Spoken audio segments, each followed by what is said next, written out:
breaking out of Nashville and rippling straight into Detroit's front office. One name has quietly jumped from just another solid starter to could this be the missing piece for a real contender? This isn't one of those fake, clicky rumors that die in 3 hours on social media. This is a real league-wide conversation about a young, explosive tight end whose contract, skill set, and situation line up almost perfectly with what the Lions are building. I'm here on Lions News Fan Report, your spot for the most up-to-date news and rumors about our Detroit Lions, talking to you like I would at the bar after work. And today I want to walk you through why Tennessee Titans tight end Chig Okonkwo is on trade boards all over the league, why people keep connecting him to Detroit, and what it would actually mean if Brad Holmes and Dan Campbell decided to make this kind of move. To understand why this buzz matters, you have to look at where the Lions are as a franchise right now. We're not in that endless rebuild phase anymore.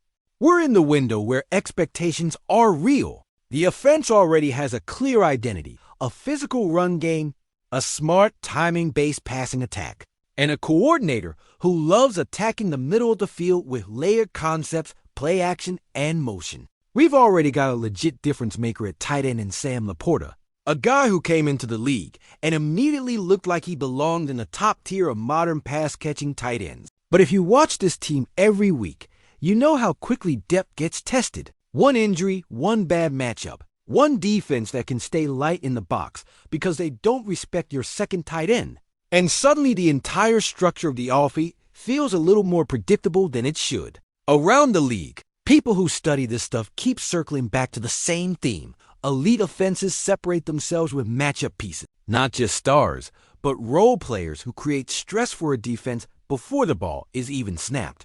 Chig Okonkwo fits that idea almost perfectly. He came into the NFL as a mid-round pick, not a big-name first-rounder, and all he has done since then is prove that he belongs on the field. In Tennessee, he carved out a role as a true move tight end, lining up inline, in the slot, and even out wide. He runs like a running back with the ball in his hands. He gets vertical up the seam, and he forces linebackers and safeties into uncomfortable spots. He has already put together seasons with solid reception totals and meaningful yardage in an offense that, honestly, has been anything but explosive through the air. Now jump over to the contract and timeline side because this is where general managers really live. Okonkwo is still on his rookie deal, with one more season under team control after this one before he can hit free agency. That means his cap hit is manageable, especially compared to veteran tight ends who are already on their second or third contract. For a team like Detroit, which has to think about paying its core pieces, investing in the offensive line, and keeping flexibility on defense, being able to add a legit weapon without committing massive money on day one is huge. You're basically betting on upside and fit here. If he comes in and clicks, you get production now and the option to extend him later on your terms. On the Tennessee side, the situation is a little more complicated. They're in that awkward place between retool and rebuild, trying to break in a young quarterback while they quietly reshape the roster. Okonkwo has been steady for them this year, with a consistent flow of catches and yards in an offense that is still finding itself. But he's also a pending free agent down the line. And those are exactly the kinds of players that end up on trade lists when a team is trying to collect picks and reset its cap. Every front office has to decide when it's better to get something now instead of risking losing a player for nothing later. That's why when national analysts recently put together a list of the top trade candidates before the deadline, Okonkwo landed right in the middle of the board. Not a guy his team is desperate to dump, but absolutely someone other teams are calling about. From the Lions' perspective, the fit is almost too clean. Ben Johnson already designs an offense that can stress defenses with two tight ends on the field, mixing heavy looks that still throw the ball efficiently. Imagine a 12 personnel set with Laporta and Okonkwo on the field together. One can line up inline, sell run, and leak into the flat, while the other motions across the formation and attacks the seam. Now add in play action off our power run game. Linebackers get caught with their eyes in the backfield. Safeties hesitate for half a second. And suddenly Goff has two big, reliable targets uncovering in space. You can flex Okonkwo into the slot to punish a defense that stays in base, or keep him attached to the line against a nickel package and force a smaller defender to tackle him after the catch. The more you think about the chessboard, the more obvious it becomes why his name keeps getting tied to Detroit.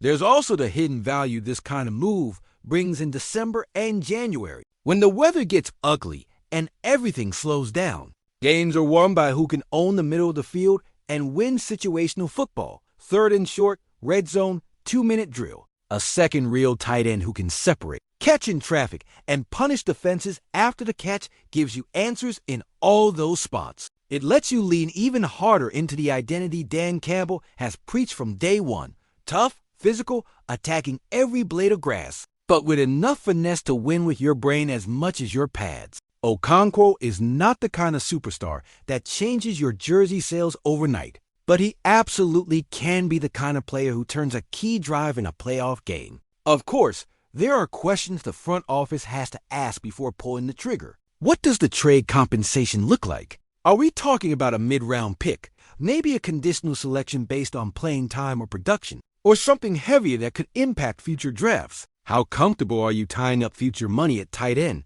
when Laporta will eventually be up for a major extension? Do you believe Okonkwo can live in a secondary role without creating noise in the locker room, knowing that Laporta is still the number one option at the position? Everything that has come out about him so far points to a professional, team-first player. But those conversations always take place behind the scenes before a team is willing to shake up the balance of its offense. What keeps me optimistic about this type of move is how aligned it is with what Detroit has already done under this regime. Holmes and Campbell have consistently targeted players who are competitive, smart, and versatile. They don't chase names just to win the press conference. They go after guys who fit the structure of the locker room and the scheme. Adding a move tight end who can stretch the field, create yards after the catch, and line up all over the formation fits that profile. It will be another calculated swing by a front office that has hit far more than it has missed in the last few years. As all this noise builds around Chig Okonkwo, here's the bottom line.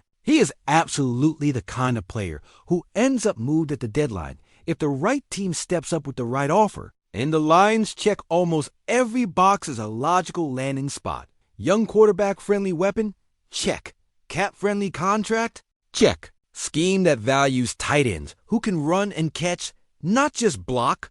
Check. A timeline where you're not chasing a desperate, all-in rental, but adding a piece that can help for more than just the 2-month sprint. Check again. Nothing is guaranteed. Trades fall apart every year for 1,000 little reasons. But the fact that Detroit is even being mentioned in this lane tells you exactly how the rest of the league views where this team is in its life cycle, not as a feel-good story anymore, but as a serious contender looking for edges. Before we wrap this up, I want to hear from you. When you look at this roster, is a move tight end like Okonkwo the kind of addition you'd be excited to see? Or would you rather see those picks and cap space pushed toward another spot, maybe along the defensive front or in the secondary? Do you think doubling down on offensive firepower is the right way to separate from the rest of the NFC? Or should the focus stay on stopping the elite quarterbacks you're going to face in January? Drop your opinion down in the comments, because this community has been spot on about a lot of moves before they happen, and I want to know where you stand on this. To sum it all up, the main takeaway right now is simple. Chig Okonkwo isn't just a random name thrown into the rumor mill. He's a real viable target whose age, contract, and playing style line up almost perfectly with what the Detroit Lions want to be on the fence. If Holmes decides to pull the trigger, you're talking about adding a dynamic second tight end who can make life easier for Goff, open up even more for Laporta, and give this team one more way to win the kind of tough, tight games that define a playoff run. If the deal never materializes, it still shows you the kind of profile this front office is hunting: smart, explosive, versatile players who can tilt matchups in our favor. Make sure you hit that subscribe button, like the video, and share it with other Lions fans if you enjoy getting this type of deep dive on potential moves. Because here on Lions News Fan Report, I'll keep bringing you fast updates and detailed analysis on everything happening around our team. From quiet rumors like this one all the way to official breaking news that reshapes the season.